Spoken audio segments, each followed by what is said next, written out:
putting an end to the no-snitch culture. Governor Rick Scott approving a new law that will remove witnesses' names in murder cases from public records for 2 years.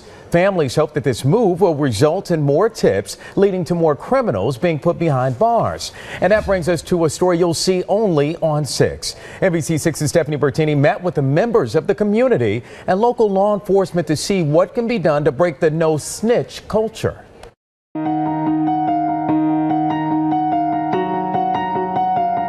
It was easy for an outsider to say, wow, if they tell, they'll change. No, it's not. His voice is our window into the code of silence that exists in the rough parts of Miami-Dade, where crime is constant and the no-snitch culture is affecting police investigations. You must say something. Miami-Dade Police Director Juan Perez says the barriers are frustrating for his detectives. He knows that with certain investigations, no witnesses doesn't necessarily mean nobody saw the crime. I'm not going to snitch on you because I got to go back to this neighborhood. It's all about survival, says this man who admits he spent decades on the other side of the law. Drug sales, stealing cars. That was big in the early 90s. He says the no-snitch culture provides street protection for those who commit crimes. Crimes like the ones he says he turned to because he needed money all those years ago. Were you ever caught? No, thank God. So nobody ever snitched on you? No, thank God. Did you ever snitch on anyone? Nope.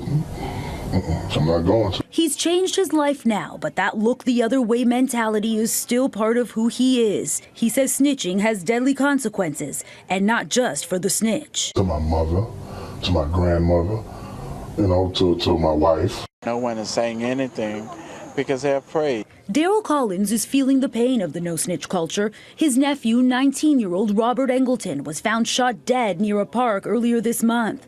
And even though Miami-Dade detectives are working the case, Collins says witnesses are not coming forward.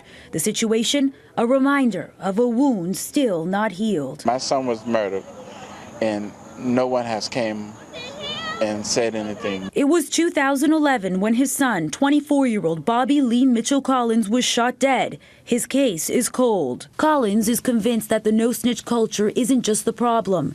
He says in communities where the crime is intense, even those who are not doing anything wrong would rather look the other way. In the neighborhoods, when they see crimes, they don't never say anything because they're afraid. So how real is the danger? What's fueling the no-snitch culture? Is it fear or is it reality? We found out the answer is different depending on who you ask. A lot of it is perception of something's going to happen to me because we don't have a high level of incidents where there are people being hurt because they became witnesses. The stats don't support that. The stats do not. It's fear, but the reality of it is real for that fear to happen. Yeah, it's both. It goes hand in hand. And police say the victims are getting younger and younger. 15-year-old Johnny Lubin was shot on his way home from school in 2015. His case at a standstill. Police believe there's people out there who know more than what they're saying. It's a similar situation with the case of 8-year-old Jada Page. She was killed in 2016, hit by a stray bullet from a drive-by shooting while she was playing on her grandmother's front porch with her sister.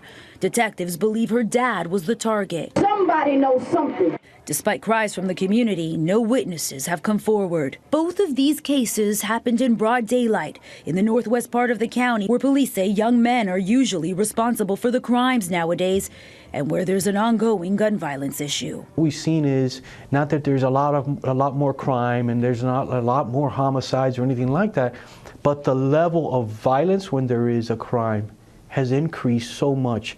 And so police say the price of silence is greater than ever. There's no guarantee that if you come forward, something will happen to you.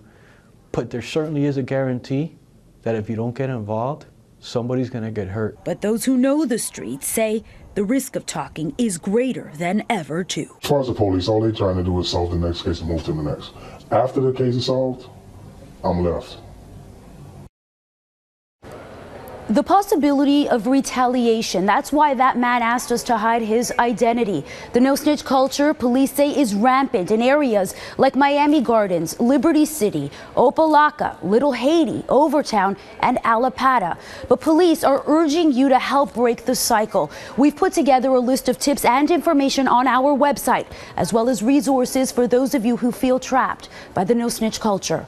I'm reporting live in the studio tonight. I'm Stephanie Bertini, NBC6 News. Stephanie, good job with that. Thanks.